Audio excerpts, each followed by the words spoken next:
ठाण्याच्या पत्रकारितेचा एक महत्त्वाचा भाग बनलेल्या आणि शहराच्या परिवर्तनाचे साक्षीदार ठरलेल्या ठाणे वैभवचे संपादक मिलिंद बल्लाळ यांना प्रतिष्ठेचा इंद्रधनु मानबिंदू पुरस्कार प्रदान करण्यात आला। काशीनाथ घाणेकर नाट्यगृहात पार पडलेल्या या दिमाखदार सोहळ्याला मुंबईचे पोलीस आयुक्त विवेक फणसळकर आणि एबीपी माझाचे मुख्य संपादक राजीव खांडेकर यांची प्रमुख उपस्थिती लाभली।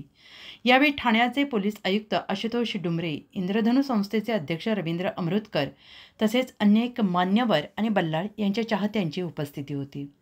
ठाणे वैभवने मुंबईच्या सावलीत राहून गेली 50 वर्ष आपले स्थान टिकवले आहे, हे उल्लेखनीय असल्याचं विवेक फणसळकर यांनी सांगितलं आहे। त्यांनी मिलिंद बल्लाळ यांच्या पत्रकारितेतील सामाजिक बांधिलकीचे विशेष कौतुक केले। आशुतोष डुमरे यांनी ठाण्याच्या सर्व विधायक उपक्रमांमध्ये बल्लाळ यांचा सहभाग अधोरेखित केला। आदर्श पत्रकारितेचा नमुना त्यांनी ठाण्याला दिला असं ते म्हणाले। राजीव खांडेकर यांनी ठाणे वैभवच्या प्रवासाचा उल्लेख करून बल्लाळ यांच्या प्रयोगशीलतेचे आणि प्रशासनावर अंकुश ठेवण्याच्या कामाचे कौतुक केले।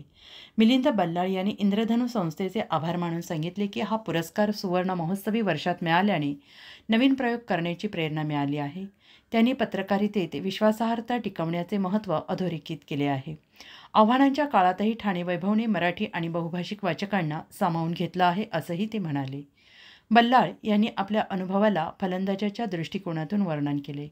50 धावा पूर्ण झाल्यावर शतकाचा निर्धार करण्याचा सल्ला कर्णधार देतो, तसाच संदेश इंद्रधनुने दिला आहे। हा मॅन ऑफ द मॅच पुरस्कार आम्ही सार्थ ठरवू असे सांगताच उपस्थितांनी टाळ्यांचा कडकडाट केला। या सोहळ्यात बाळदाते आणि केतन खुटले यांना युवोन्मेष पुरस्कारांनी सन्मानित करण्यात आले। या सोहळ्याने ठाणे शहरातील पत्रकारिता आणि सामाजिक योगदानाला नवा आयाम दिला असून मिलिंद बल्लाळ यांचा गौरव हा पत्रकारितेतील मूल्यांची जपणूक करणाऱ्यांसाठी प्रेरणादायी ठरेल। महत्त्व माझ्यासाठी विशेष असं आहे की ठाणे वैभव जे 1975 साली सुरू झालं आणि आता सुवर्ण महोत्सव साजरा करत आहे, तर अशा सुवर्ण महोत्सवी वर्षात हा पुरस्कार मिळणं हा मी खूप चांगला योग समजतो आणि या सुवर्ण क्षणाला एक वेगळी झळाळी प्राप्त झाली आहे असं मला वाटतं। खरं म्हटलं तर माझी आत्ताची अवस्था अशी आहे की साधारणपणे 50 धावा केलेला जो बॅट्समन असतो तो तिथे खेळपट्टीवर असतो आणि ड्रिंक्स घेऊन कोणतरी येतं आणि त्या ड्रिंक्सबरोबर एक चिठ्ठी पण असते कॅप्टनची की 50 झालेले आहेत, छान खेळलेला आहेस आणि 100 तू मारणार आहेस। मला असं वाटतं हे ड्रिंक्स बरोबर जे येणारं जे चिठ्ठीचं काम होतं ते इंद्रधनुने केलेलं आहे। प्रतिनिधी सुभाष जैन, आपले ठाणे।